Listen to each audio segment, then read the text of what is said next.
The soon-to-be-released book, Catch and Kill, written by Ronan Farrow, was obtained overnight by Variety and includes an interview with the former NBC News employee whose complaint led to Lauer's firing in 2017. And we do want to warn you that some of the details are very graphic.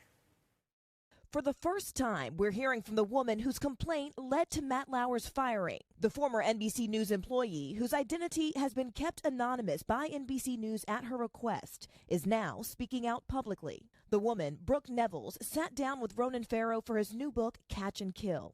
NBC News has not obtained a copy of the book, but Variety did and released details of her interview overnight. In the book, Nevils alleges Lauer raped her in his hotel room at the 2014 Sochi Olympics.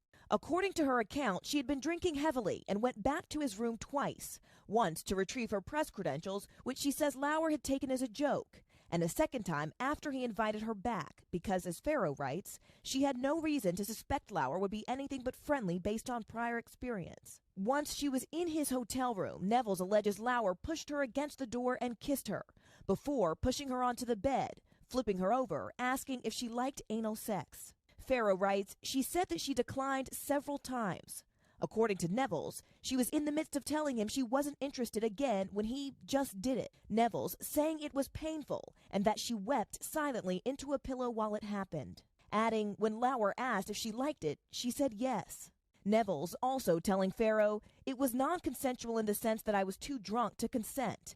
Adding, it was non-consensual and that I said multiple times that I didn't want to have anal sex. Back in New York, according to Variety, Nevils told Farrow she had more sexual encounters with Lauer, saying she was terrified about the control he had over her career. Sources close to Lauer emphasized that she sometimes initiated contact, Farrow writes. Nevils, who had been working for former Today co-anchor Meredith Vieira at the Olympics in Sochi, eventually told Vieira in 2017, several years after the games, what had happened, according to the book. Vieira urged her to go to NBC Universal's Human Resources Department with a lawyer, which she did. The day after that meeting, Lauer was terminated by NBC for inappropriate sexual behavior in the workplace. Though Nevils had not wanted money, Farrow writes she went on medical leave in 2018 and was eventually paid 7 figures by NBC.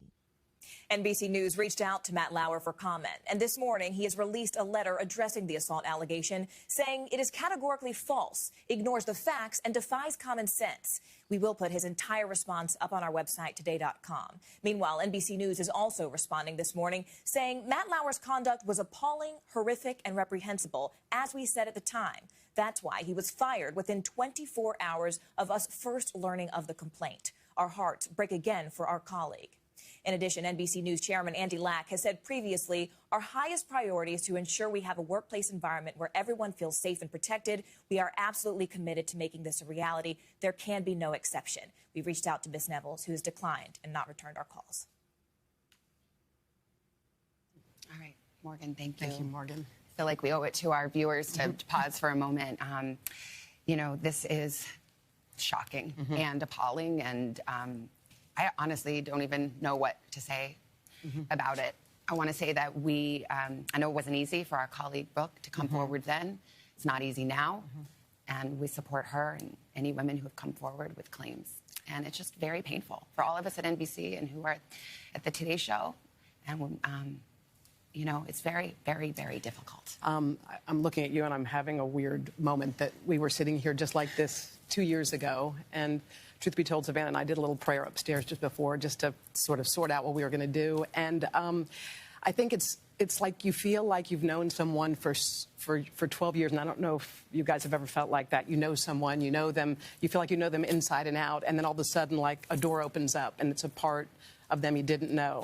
And we don't know all the facts in all of this, but there are not allegations of an affair. There are allegations of a crime. And I think that's shocking to all of us here who've sat with Matt for many, many years. So I think we're going to just sort of continue to process this part of this horrific story. And as you said, you know, our thoughts are with Brooke. It's not easy what she did to come forward. It's not easy at all. No. And you know, I think I speak for all of us. We're disturbed to our core. Yeah. And we have a commitment to keep you informed, and we will continue to do that.